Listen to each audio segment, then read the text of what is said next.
Shalom, selamat pagi.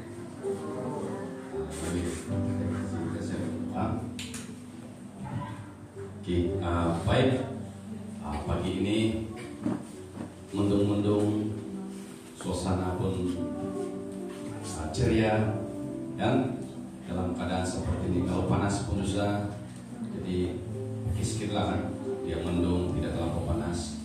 Ya puji Tuhan kita ada di sini. Baik, sebelum kita lebih lanjut dalam pujian kita kepada Tuhan, kadang-kadang kita merancang sesuatu itu mengikut acuan kita. Tapi ada kalanya di dalam kita merancang dan membuat acuan kita sendiri tidak seperti apa yang Tuhan inginkan. Dan bukan kehendak Tuhan, tetapi ada orang yang akan mempengaruhi sesuatu itu. Karena di dalam kita menjalani kehidupan ini, saya percaya ada dua. Yang pertama adalah Tuhan Yesus, dan yang kedua adalah kuasa iblis yang senantiasa menggagalkan rencana Tuhan di dalam kehidupan kita. Amen. Kadang-kadang dalam kita melakukan sesuatu itu, kita berharap supaya apa yang kita buat itu semuanya mengikut kehendak Tuhan dan rencana yang sudah kita buat. Tapi ada kalanya apa yang kita rencanakan tidak seperti apa yang akan terjadi. Amen. Baik, tidak terlalu jauh seperti apa yang kita hadapi pada hari ini. Dalam masa latihan pemain musik kita tidak seperti ini. Tapi saya percaya kuasa kegelapan itu tidak senang melihat kita. Amin. Dia pasti mau menggagalkan. Tapi saya percaya Tuhan yang kita sembah itu adalah Tuhan yang sangat berkuasa. Amin. Dan apapun yang terjadi, Tuhan akan melawat umatnya. Amin. Karena saya percaya sebab Dia besar. Haleluya. Perbuatannya yang ajaib itulah yang memampukan kita, yang membuat kita lebih bersemangat untuk melayani Tuhan dan untuk meninggikan Tuhan. Amin. Haleluya. Haleluya. Mari jemaat Tuhan, kita mau berdoa, kita mau menyerahkan hidup kita ke dalam tangan Tuhan. Kita mau menyembah Tuhan, kita mau bersama-sama dengan Tuhan. Apapun kuasa kegelapan, apapun kuasa-kuasa yang cuma mengganggu kita, kita percaya Tuhan akan memberikan kekuatan, Tuhan akan memberikan kesembuhan. Haleluya.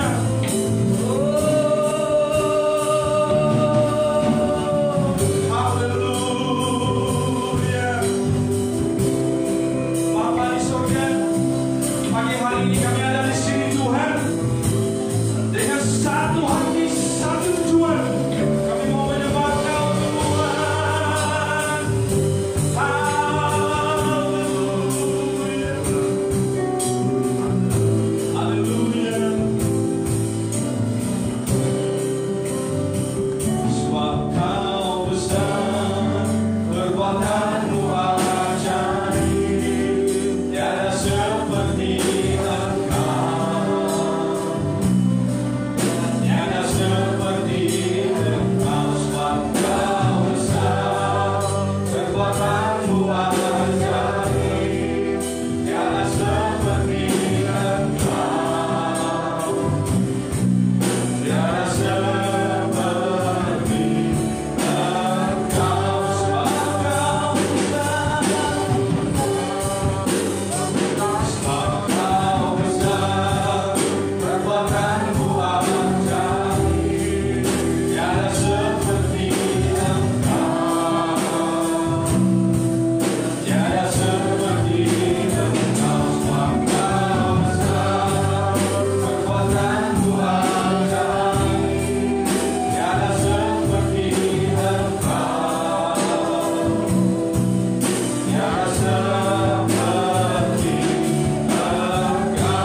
Berkaryalah Tuhan lewat pujian kami kepadamu pagi hari.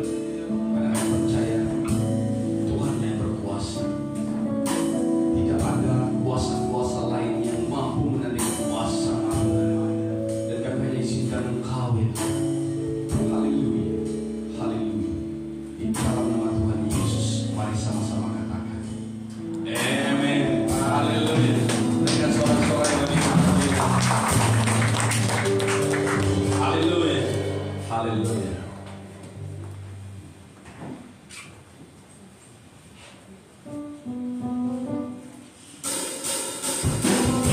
Haleluya. Kita mau masuk ke dalam Tuhan. Kita mau bersyukur selama-lamanya. Haleluya. Mari masuk gerbangnya dengan hati bersyukur. Halamannya dengan pujian. Penuhi baiknya dengan nyanyian syukur. Hadiratnya terus sukacita. Sebab Tuhan Dia baik, karena murahnya kekal selama-lamanya. Amin. Mari masuk gerbangnya dengan hati bersyukur. Halamannya dengan pujian. Penuhi baiknya dengan nyanyian syukur. Hadiratnya terus sukacita. Sebab Tuhan Dia baik, karena murahnya kekal selama-lamanya. Amin. Sebab Tuhan Dia baik, karena murahnya kekal selama-lamanya. Amin. Sekali lagi, mari masuk gerbang.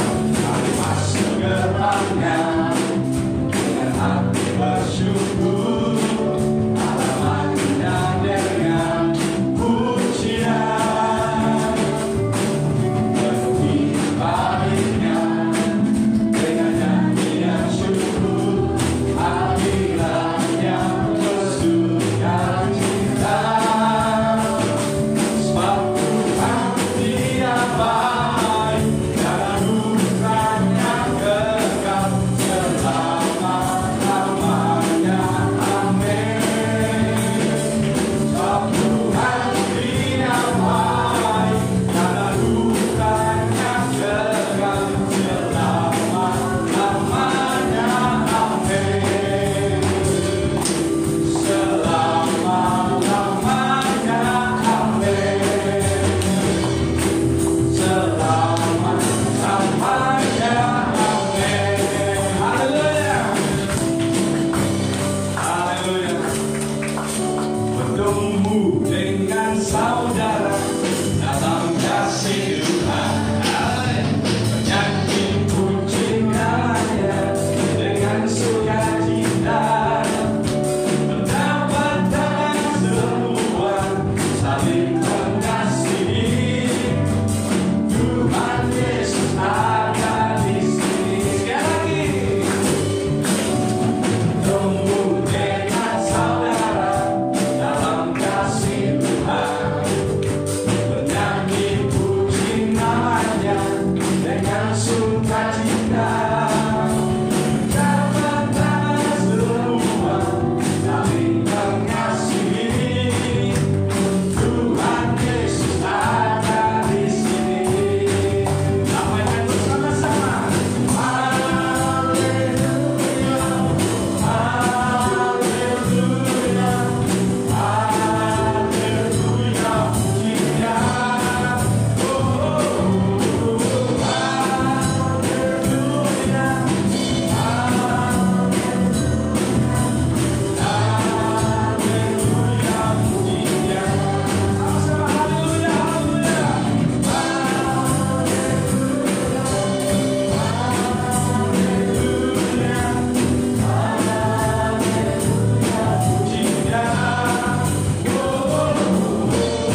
bahwa Yesuslah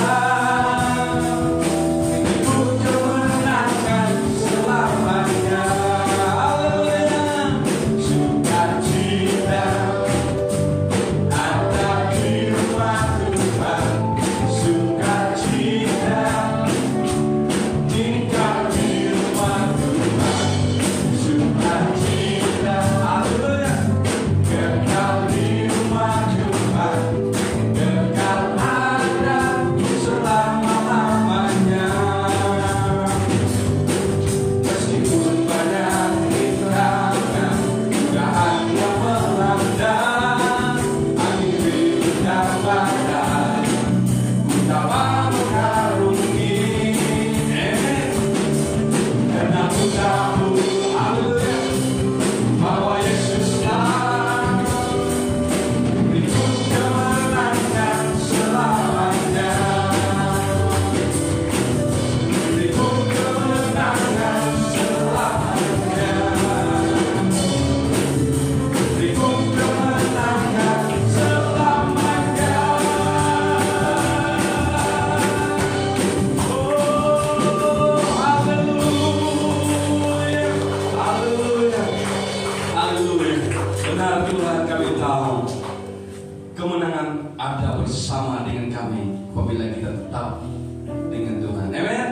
Haleluya, haleluya. Bapa di surga,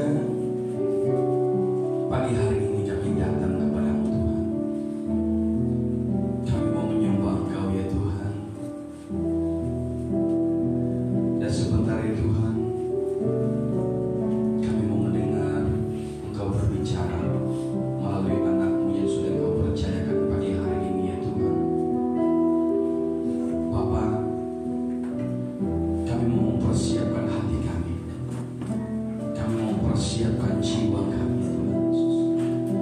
Kami mau membuka telinga kami. Apapun juga yang akan diperkatakan, yang disampaikan oleh hamba Tuhan yang sudah Engkau percayakan pagi hari ini, biarlah itu membangun kami, menegur kami, dan menguatkan kami ya Tuhan Yesus. Bukan karena teguran itu melemahkan kami, tapi kami percaya teguran itu akan menguatkan kami. Haleluya Tuhan. Haleluya Tuhan Yesus. Ku masuk ruang Maha Kudus dengan darah dan domba.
Bapak dimatikan di dalam nama Tuhan Yesus. Kami juga mau Roh Kudus memimpin kami supaya pada waktu kami mendengarkan firman-Mu, kami mengalami pimpinan Tuhan, kami mengalami roh yang daripada Allah sendiri yang membuat kami untuk percaya, untuk tetap beriman di dalam Tuhan, di dalam nama Yesus. Biar firman Tuhan disampaikan dengan pimpinan dan kuasa yang dari Allah sendiri menyertai kami. Di dalam nama Yesus kami berdoa. Amin. Sorak-sorai kepada Tuhan.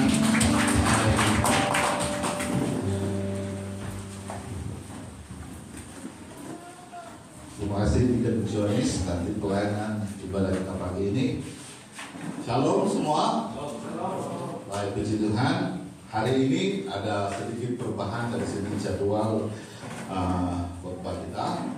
Memenangkan pada Tua Midi hari ini pagi ini berada di SIB Gondong, dan untuk itu kita bergantian untuk mengambil bagian pelayanan ibadah khotbah pada pagi ini. Baik, kita sepanjang bulan ini telah melalui siri-siri khotbah yang maksud yang sama, tujuan yang sama, tapi penekanan berbeda menurut penyampaian setiap penyampaian. Baik, hari ini saya akan memposisikan firman Tuhan masih di tema utama kita, yaitu buah roh, ya. Dan saya mengambil tema ini, hidupi perbezaan menurut roh Tuhan. Hidupi perbezaan menurut roh Tuhan. Baik, mari kita melihat dalam Galatia pasal 5 ayat 16 sampai 26. Sebab kita akan bersahut-sahutan untuk membacakan firman Tuhan ini. Galatia pasal 5 ayat 16 sampai yang ke-26.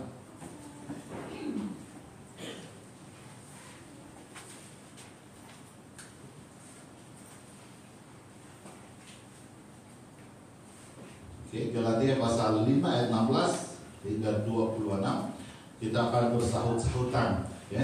Saya akan membaca ayat genap, jemaat akan membaca ayat ganjil, ya. Dan kita baca dengan lantang supaya jemaat boleh mengatasi mikrofon saya. Baik, tajuk besar, hidup menurut daging atau roh. 1, 2. Maksudku ialah hiduplah oleh roh, maka kamu tidak akan menuruti keinginan daging. Jemaat. Sebab keinginan daging berlawanan dengan keinginan roh, dan keinginan roh berlawanan dengan keinginan daging. Karena keduanya bertentangan, sehingga kamu setiap kali tidak melakukan apa yang kamu kehendaki. Akan tetapi, jikalau kamu memberi dirimu dipimpin oleh roh, maka kamu tidak hidup di bawah hukum Taurat. Perbuatan daging adalah nyata, yaitu percamburan, kecemaran, hawa nafsu,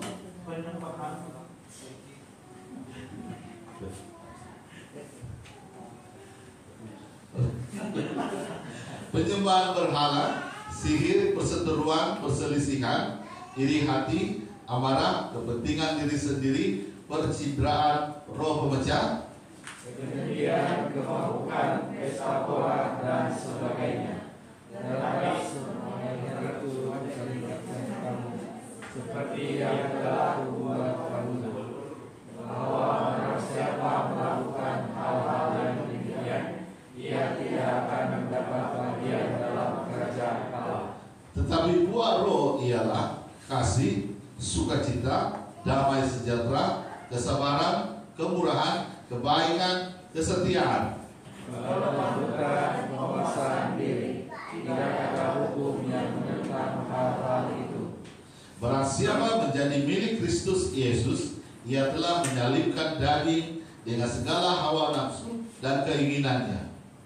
Kalau kita hidup oleh roh, mereka hidup dan juga dipimpin oleh roh. Dan janganlah kita gila hormat, janganlah kita saling menatang dan saling mendengki.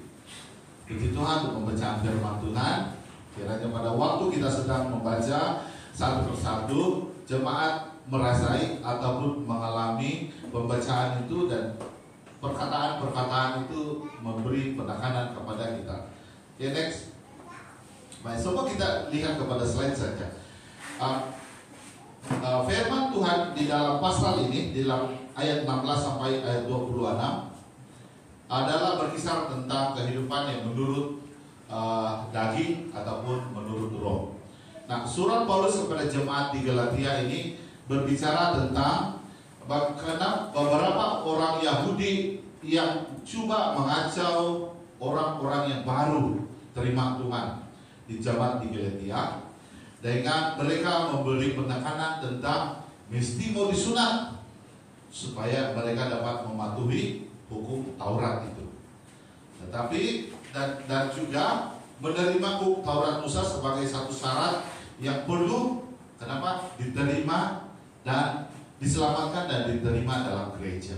Tuntutan seperti itu telah membuat Paulus berusaha untuk memperbetulkan apa yang dimaksudkan tentang hidup di dalam daging atau roh. Dia menegaskan bahwa syarat-syarat dalam surat ini, dia menegaskan bahwa syarat-syarat itu harus dipatuhi, okay? Seperti sunat di bawah perjanjian lama. Tetapi kita harus tahu bahwa kita ini tidak lagi ada hubungan dengan hukum Taurat. Hukum Taurat itu menjadi satu perintah di dalam kehidupan kita, ya? Dimana kita tidak ada hubungan dengan pekerjaan kasih karunia Allah dalam Kristus untuk keselamatan di bawah perjanjian yang baru. Di sini orang-orang di Galatia ini ditekan dengan hal yang membawa mereka mesti berbuat sesuatu atau mesti bersunat untuk mematuhi hukum Taurat itu. Yang kedua, Paulus mau supaya dengan jelas bahwa kita menerima Roh Kudus dan hidup rohani oleh iman kepada Tuhan Yesus Kristus dan bukan oleh ikatan kepada hukum Taurat. Paulus memberi penekanan penting kepada jemaat di Galatia supaya ikut patuh tentang pimpinan Roh Kudus. Next. Baik, hidup menurut daging atau roh. Tiada mana-mana dalam Alkitab menunjukkan perbezaan yang lebih jelas antara gaya hidup orang percaya yang dipenuhi roh dan gaya hidup orang yang dipimpin oleh sifat manusia.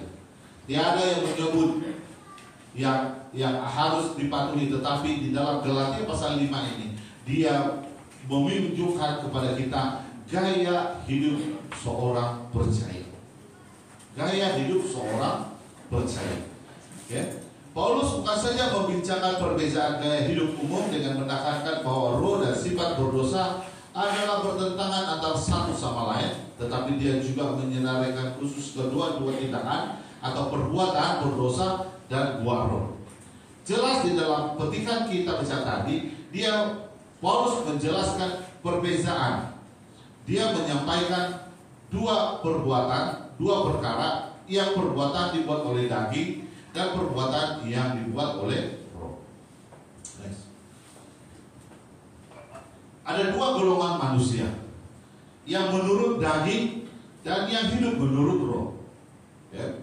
Kalau hidup menurut daging, mereka ini punya keinginan mau bergembira, menjaga dan memuaskan keinginan tabiat manusia mereka, supaya mereka dapat merasakan perbuatan itu yang akan membawa kepada kehidupan mereka untuk tidak lagi percaya kepada Tuhan.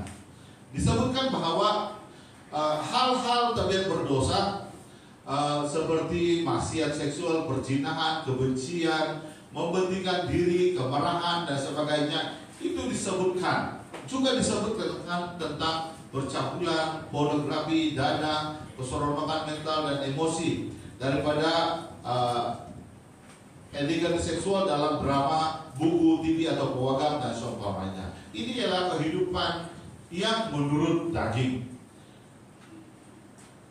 Yang hidup menurut roh adalah mereka yang mencari dan tunduk kepada pimpinan dan kebolehan Roh Kudus dan memusatkan pikiran pada hal-hal dari Tuhan. Agak berbeda. Kalau hidup di dalam menurut roh, kita harus dipimpin Tuhan, dipimpin oleh Roh Kudus untuk kita dapat memusatkan pemikiran kita kepada hal-hal Tuhan. Kalau daging ini ikut keseronokan sendiri. Next. Hiduplah oleh roh. Maksudnya ialah hiduplah oleh roh, maka kamu tidak akan menuruti keinginan daging. Di sini jelas menunjukkan kalau kita hidup dengan roh, hidup oleh roh, kita tidak akan melakukan lagi perbuatan daging. Kita tidak lagi menuruti keinginan daging. Next. Ingat bahwa pada waktu kita terima Tuhan, kita telah mengalami kemerdekaan Kristen. Kita telah mengalami kehidupan Kristus, perubahan di dalam kehidupan kita melalui pertobatan kita kepada Tuhan.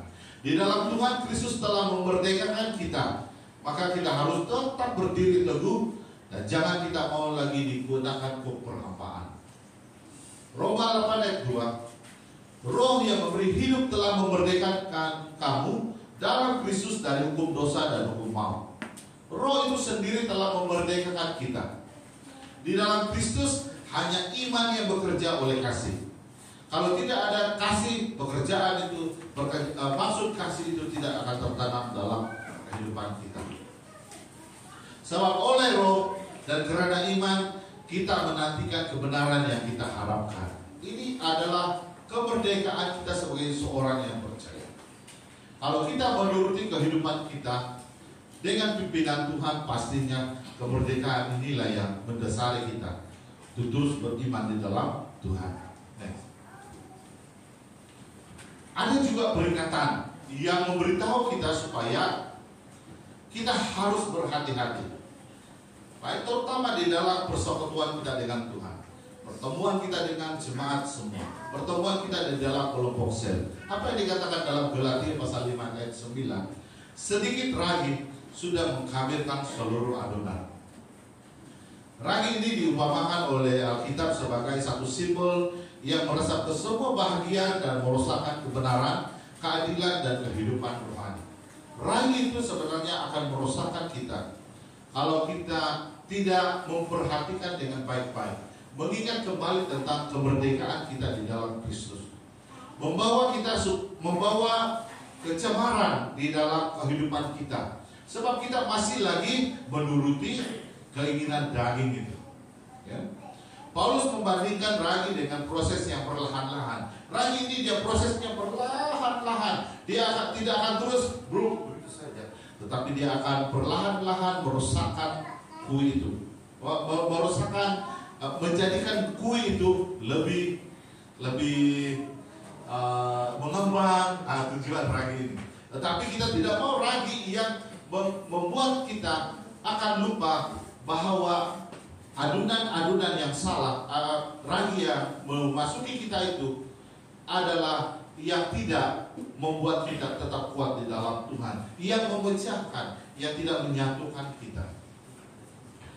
Dan ragi yang dimaksudkan itu ialah dosa dan kejahatan akan merebak ke dalam masyarakat Kristen sehingga ramai orang dicemari oleh dosa.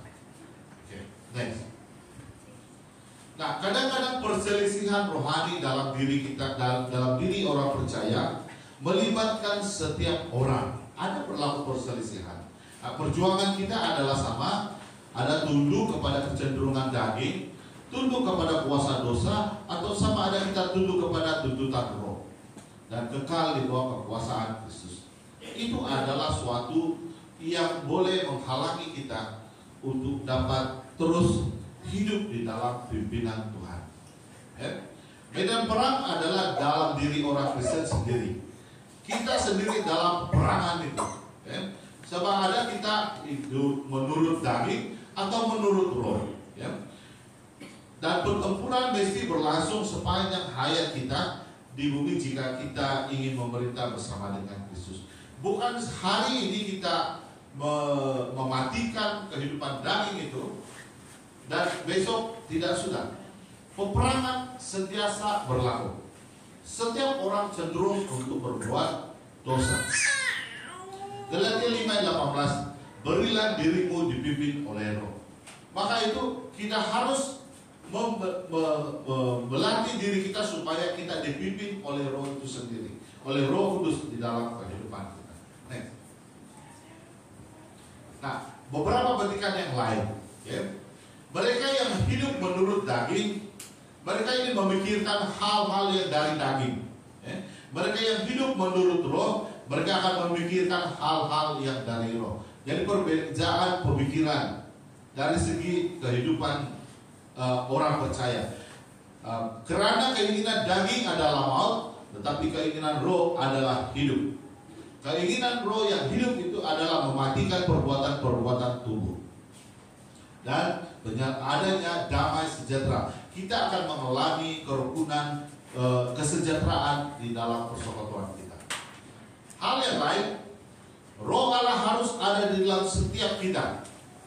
Jika kita tidak memiliki Roh Kristus, kita bukan memiliki Kristus, sebab orang yang dipimpin Roh Allah, dia adalah anak Allah. Yang hidup di dalam Roh, dia adalah anak Allah. Itu firman Tuhan. Roma, di dalam Roma pasal 8 ayat 14. Sebab Roh yang memberi hidup telah memerdekakan kita dalam Kristus dari hukuman dosa dan hukuman maut. Itu yang kita belajar. Kita mendapat kemerdekaan di dalam Kristus. Nah, ada beberapa tingkah laku kalau orang Kristen. So ini saya skip saja, sebab kehidupan orang yang dipimpin menurut Roh itulah kehidupan, maksud kehidupan seorang Kristen. Antaranya percaya, menghidupi kehidupan yang sederhana, saling jujur. Next. Kemudian kita terus berusaha untuk iman kita kepada Kristus. Kita juga mau mencapai keupayaan seperti Kristus yang juga dapat menutupi setiap dosa dan mengampuni. Dan inilah tingkah laku orang Kristen. Next. Baik, mari kita masuk saat yang dua bahagian yang disebutkan tadi, perbuatan daging dan juga perbuatan roh. Pertama kita merujuk kepada perbuatan daging. Perbuatan daging telah nyata, yaitu apa dia? Percabulan, kecemaran, hawa nafsu, penyembahan berhala, sihir, perseteruan, perselisihan, iri hati, amarah, kepentingan diri sendiri, percideraan, roh pemecah, kedengkian, kemabukan, pesta pora. Ada dalam 16 lebih. Dan sebagainya, ada lagi selain daripada yang disebutkan firman Tuhan. Tapi semua yang ini diperingatkan kepada kita supaya siapa yang melakukan hal-hal ini, hal-hal yang dia sebutkan, ya tidak akan mendapat bahagian dalam kerajaan Allah. Itu firman Tuhan.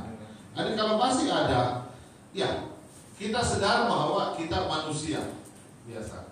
Tapi apabila kita berada di dalam Kristus, hal-hal seperti ini bukan lagi ada, tetapi kita harus mematikan itu di dalam hidup kita. Mari, next. Ini ialah perbuatan tabiat berdosa yang saya sebutkan tadi. Alright, saya skip saja yang ini sebab ini saya hanya untuk memberi pengertian kepada kita. Next. Baik, next. Alright. Tabiat berdosa, ya. Kita sadar atau tidak sadar berbuat dosa. Tetapi tabiat berdosa itu selalu ada, selalu berlaku dalam kehidupan kita. Dia merupakan gambaran sifat manusia dengan segala keinginan buruknya. Jadi sifat manusia tetap ada dalam kehidupan kita seperti tadi itu. Sifat berdosa kekal dalam orang Kristen selepas mereka bertobat dan menjadi musuh berbahaya kepada mereka. Mereka akan melakukan perbuatan yang bersifat dosa, tidak akan mewarisi kerajaan Allah. Ada peringatan, walaupun kita selalu berbuat dosa, itu adalah pertentangan dengan Tuhan. Maksudnya, kalau kita sudah bertobat, kita masih melakukan dosa, itu adalah perangan atau pertentangan kita dengan Tuhan. Maka apa yang harus kita buat ialah supaya kita tidak terlepas dari mewarisi kerajaan surga, mari kita meninggalkan, mematikan perbuatan tabiat berdosa kita. Dosa mesti diusir secara keras. Jadi jangan alang-alang kalau mau usir dosa, usir, tidak kasih mati. Jika tidak, dalam masa yang singkat seluruh persekutuan Kristen akan tercemar dan Roh Kudus akan dibuang dari gereja.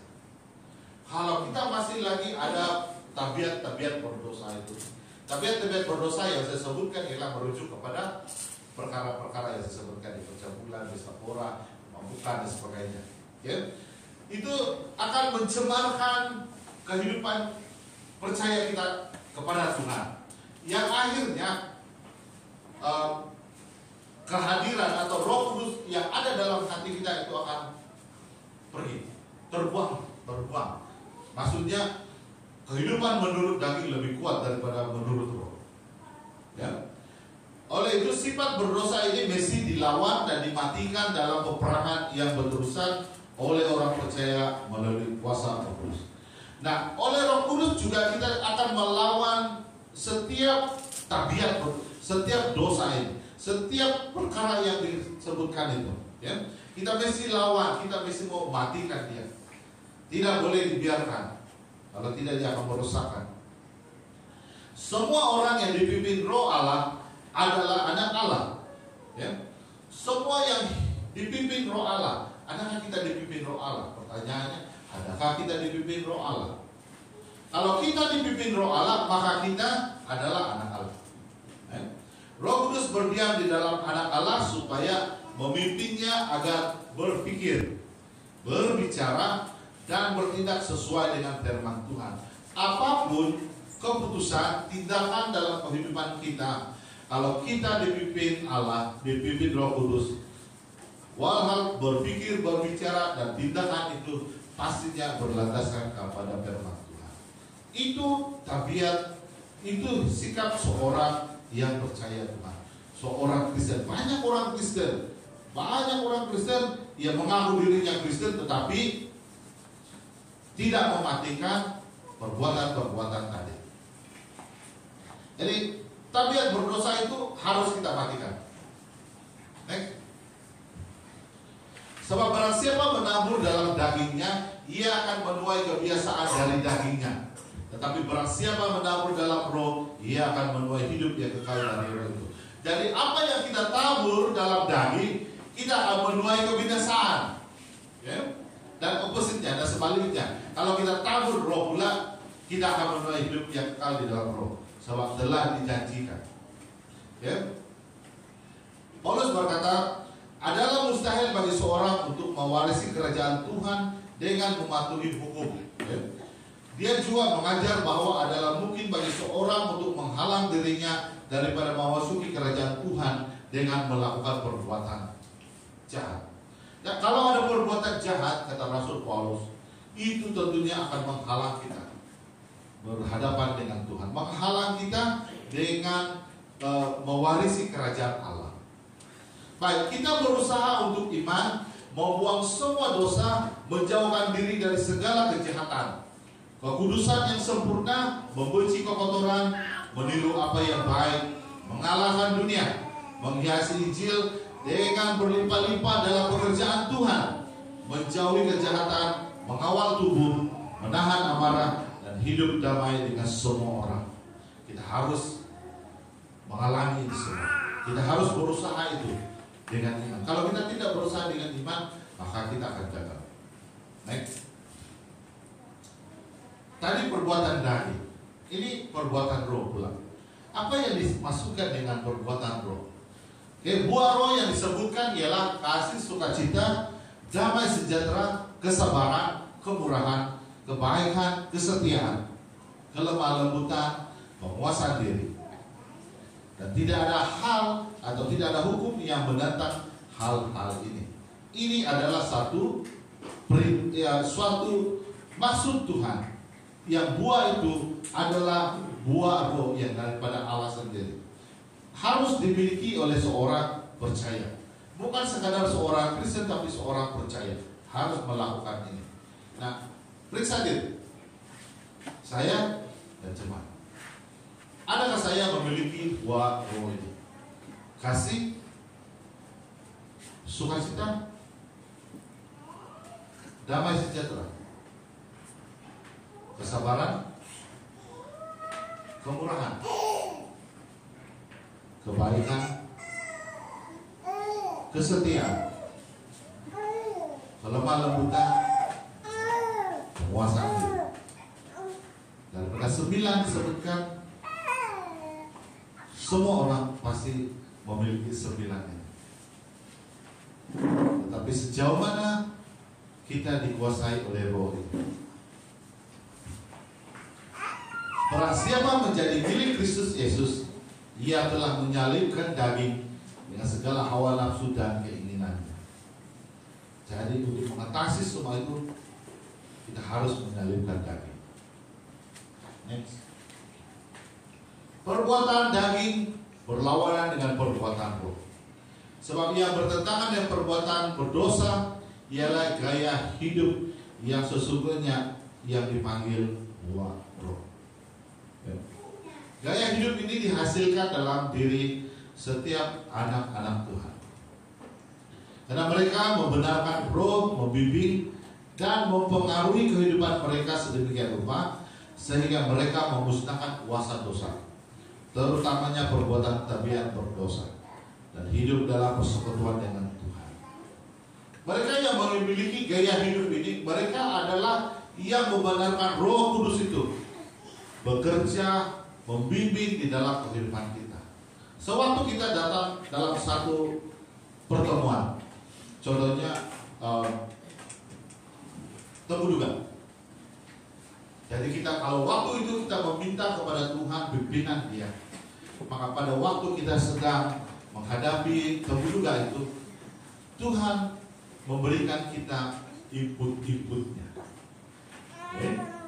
Apa yang telah kita baca, persediaan kita, apa yang telah kita siapkan melalui rujukan-rujukan buku kita, itulah yang memimpin kita, itulah yang mendorong kita untuk dapat menghadapi kebutuhan tadi. Jadi siapa yang sebenarnya yang membantu kita dalam hal itu? Bukankah itu Roh? Maksud saya Roh Kudus.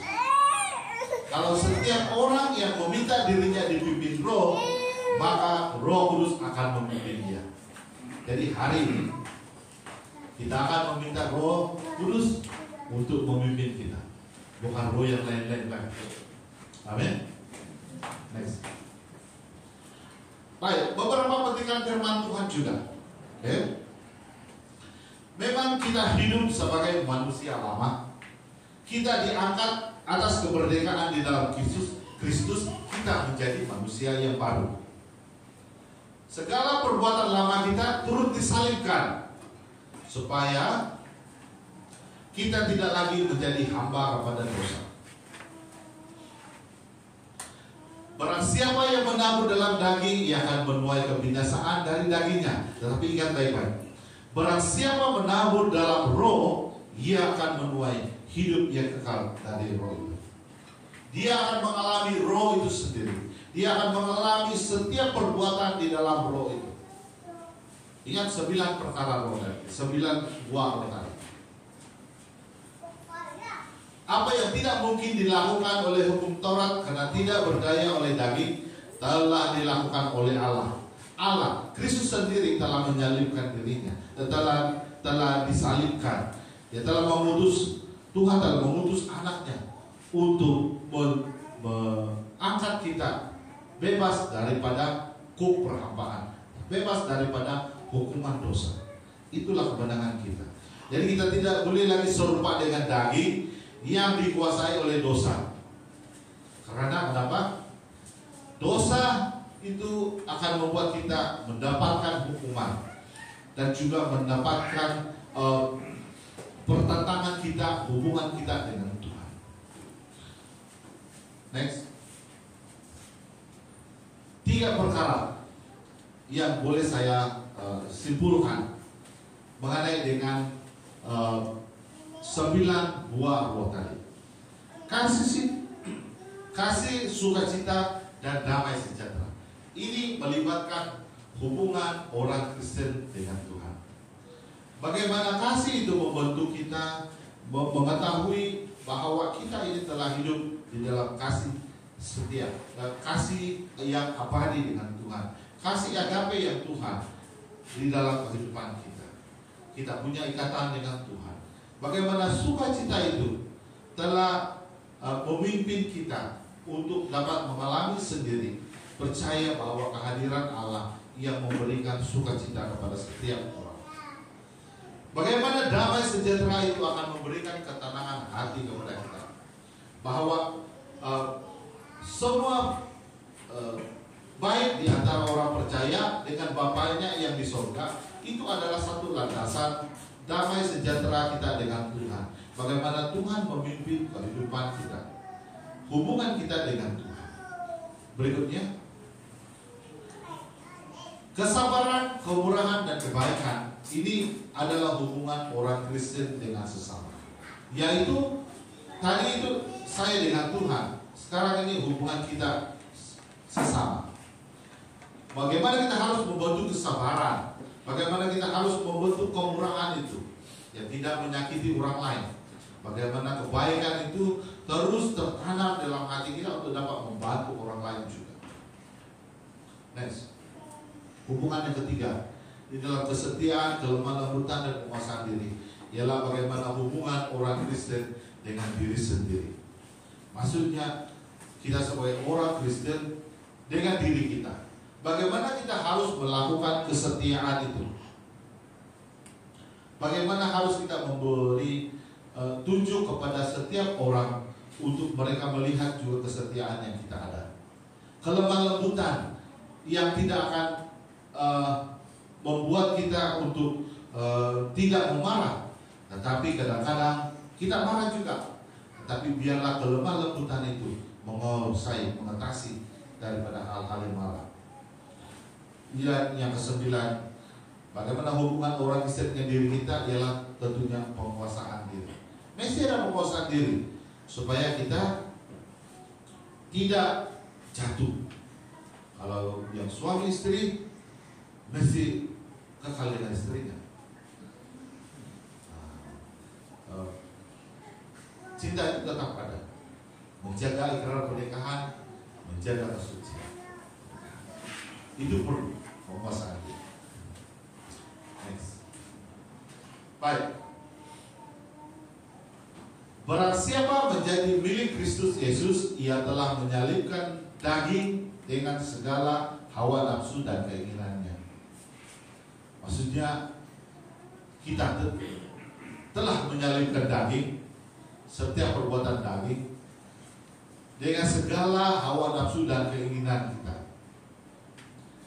Kalau kita hidup oleh Roh, baiklah hidup kita juga dipimpin oleh Roh. Kita harus dipimpin oleh Roh. Tidak ada yang menghalangi kita untuk meminta Tuhan untuk kita dapat menghidupi Roh itu, mengalami atau memiliki buah Roh itu. Next. Oke. Tadi adalah perkataan Paulus di mana setiap orang mesti mempunyai gaya hidup yang tidak terhad. Maksudnya tidak dibatasi untuk kita dapat mempraktikkan sifat-sifat buah Roh. Ya. Kita tidak ada, nampak dalam Alkitab tidak ada yang menyebutkan yang menghalangi kita untuk berbuat semua buah Roh itu. 9 buah Roh itu. Roma 8 dan 14 saya tegaskan sekali lagi.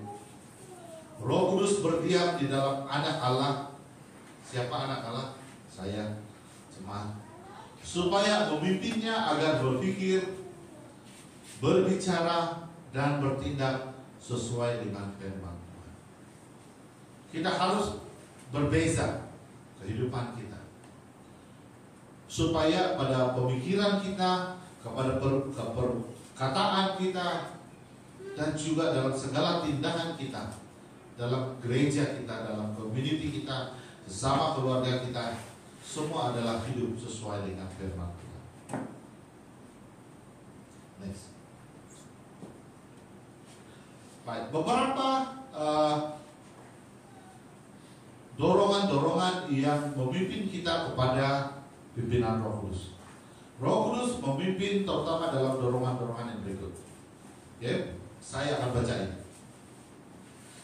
Merupakan dorongan batinia untuk melakukan kehendak Allah dan mematikan perbuatan tubuh. Senantiasa selaras dengan Alkitab. Dimaksudkan memberi pengarahan dalam hidup ini. Ada Roh Kudus akan memimpin. Bertentangan dengan keinginan berdosa. Kalau ada Roh Kudus, dia akan menjadi penentangan. Dia akan menjadi penentangan kepada keinginan tabiat berdosa. Memperhatikan kesalahan dosa dan standar kebenaran Kristus dan hukuman Allah terhadap kejahatan. Kita mesti sadar dosa itu. Kita mesti ingat dosa itu adalah perbuatan daging.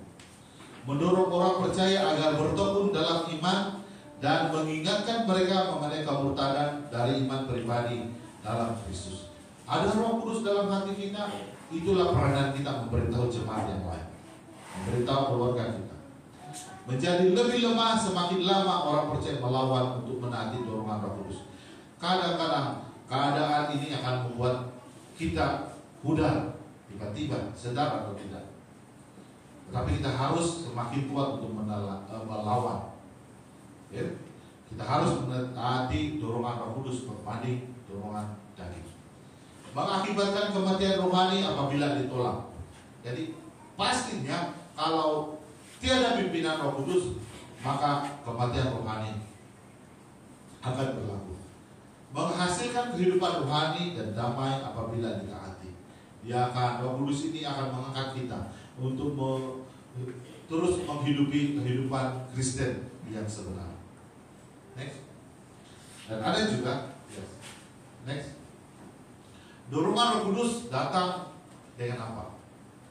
Melalui pembacaan firman Tuhan. Mesti membaca firman Tuhan. Biarpun belum habis membaca firman Tuhan, biarpun belum habis satu Alkitab, tapi membaca firman Tuhan. Renungan yang dihantar kepada kita, yang kita baca dalam masa baca. Tidak ada yang salah, baca. Itulah tujuan kita. Kalau tidak ada firman Tuhan, maka kita tidak akan bertumbuh. So, yang mendorong Roh Kudus datang ialah melalui dengan berdoa dengan sungguh-sungguh. Bukan bermakna kita berteriak-teriak, apa Tuhan dengar? Tidak. Berdoa. Yang ketiga, mendengarkan khotbah dan ajaran yang salah. Jadi kalau tidak sempat membaca doa, membaca Alkitab pagi ini, kasih mainlah YouTube. Yang pengguna kamu ada handphone. Dengar khotbah dalam YouTube. Tapi pastikan yang doktrinnya benar, yang reform, yang Injil. Ya, jangan sembarang-sembarang.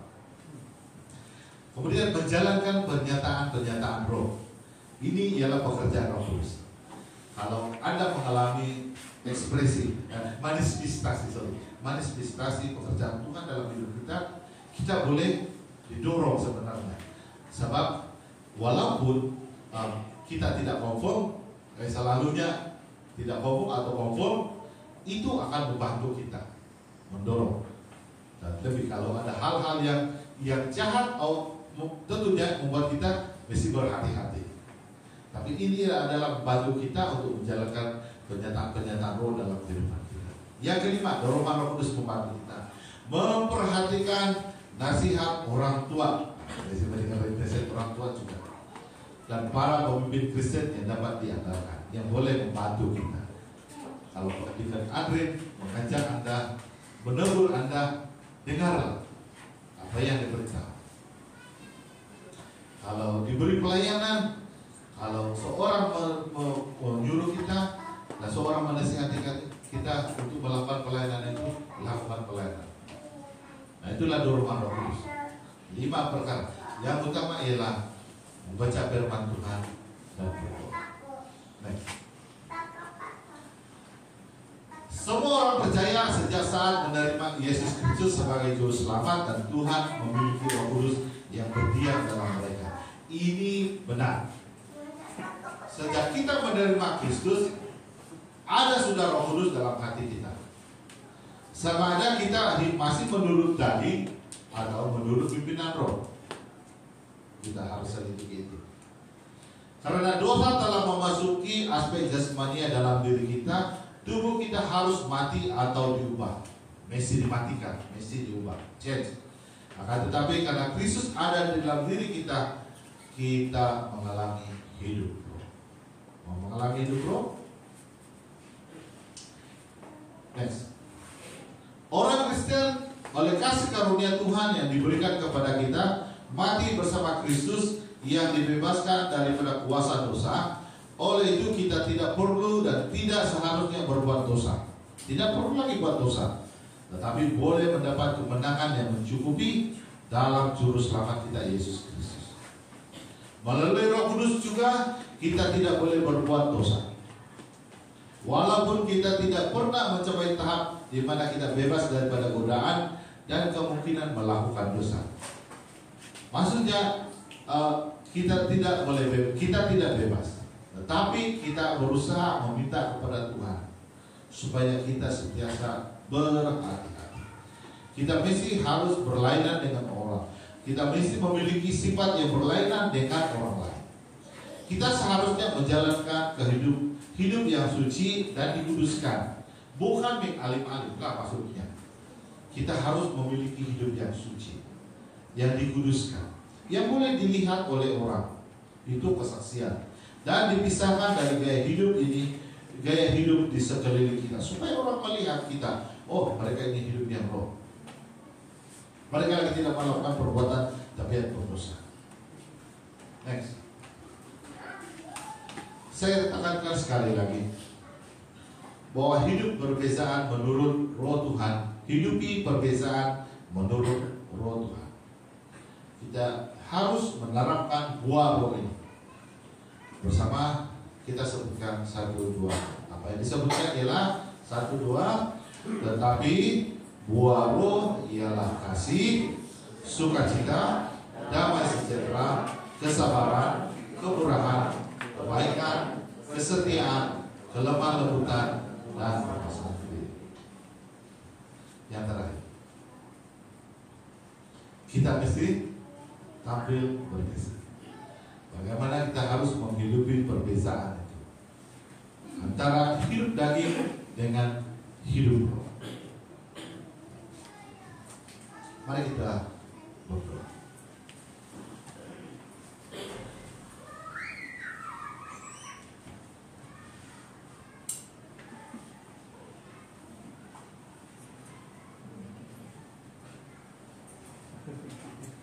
Saya minta seorang boleh memainkan kita dulu. Sementara kita menutup mata, saya mengajak jemaat untuk berdoa, untuk meminta kepada Tuhan dipimpin oleh Roh. Dan pada waktu kita meminta kepada Tuhan, minta dipimpin oleh Roh, maka Tuhan akan masuk, Roh itu akan masuk di dalam kehidupan kita. Minta Roh Kudus untuk terus memimpin kita dalam kehidupan. Mari kita berdoa. Haleluya. Jemaat boleh mulai berdoa.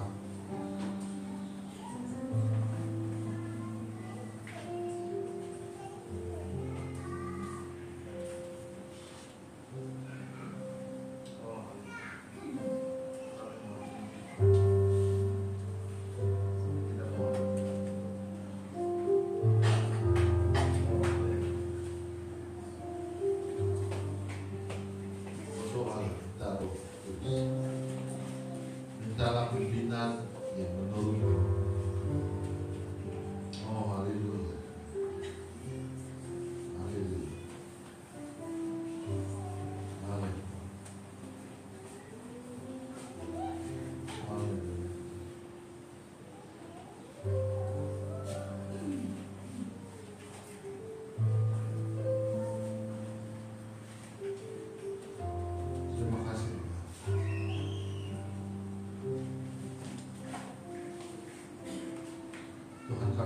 merespon kepada firman-Mu. Kami mau datang di hadapan Tuhan dengan kerendahan hati kami untuk mengakui segala tabiat daging kami, kehidupan kami yang tidak berkenan di hadapan Tuhan. Kami masih lagi melakukan tabiat berdosa.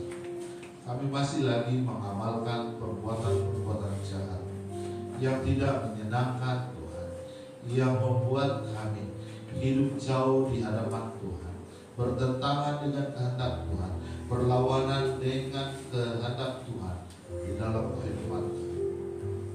Tuhan, kami mengakui, kami mohon supaya kami mematikan tabiat berdosa kami dalam nama Tuhan Yesus. Kami juga mau dipimpin oleh Roh Kudus. Kami mau hidup oleh Roh. Kami mau mengalami pimpinan Tuhan di dalam kehidupan kami, supaya pada waktu kami sedang berpikir, pada waktu kami sedang berkata-kata, pada waktu kami bertindak dalam setiap perkara, Roh Tuhanlah yang memimpin kami.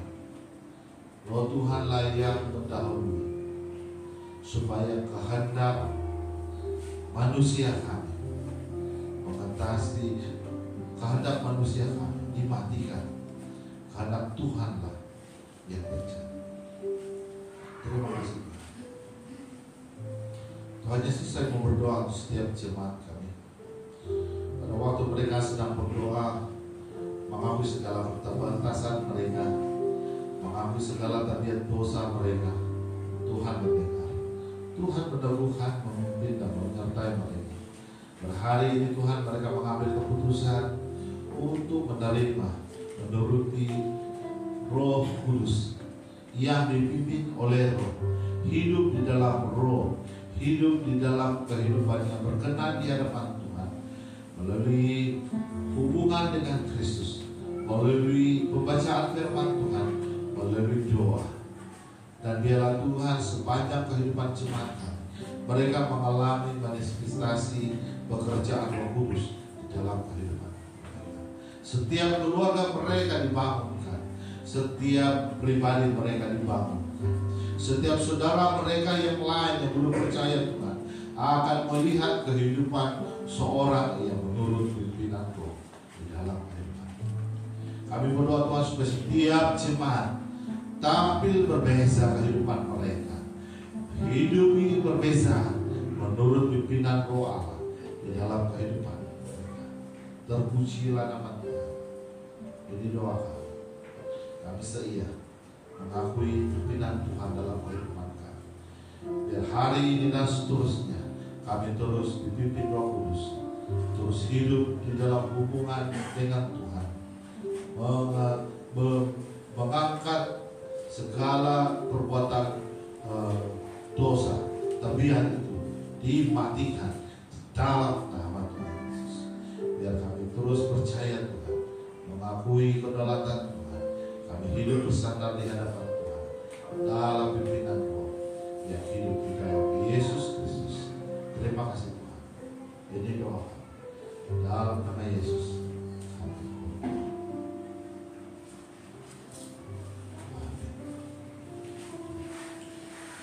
Mari kita berdiri dan menaikkan pengakuan di mana kita.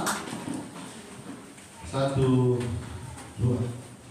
Aku percaya kepada Allah Bapa yang Maha Kuasa, Hari Pencipta langit dan bumi, dan kepada Yesus Kristus Anaknya yang tunggal, Tuhan kita yang dikandung daripada Roh Kudus, lahir dari anak darah Maria, yang menderita sengsara di bawah pemerintahan Pilatus, disalibkan, mati dan dikuburkan, turun ke dalam kerajaan maut. Bangkit pula dari antara orang mati, naik ke surga, duduk di sebelah kanan Allah Bapa yang Maha Kuasa, dan dari sana Dia akan datang untuk menghakimi orang yang hidup dan yang mati. Aku percaya kepada Roh Kudus, gereja yang kudus dan aman, persekutuan orang kudus, pengampunan dosa, kebangkitan tubuh, dan hidup yang kekal. Silakan duduk. Saya kembalikan kepada Sarah.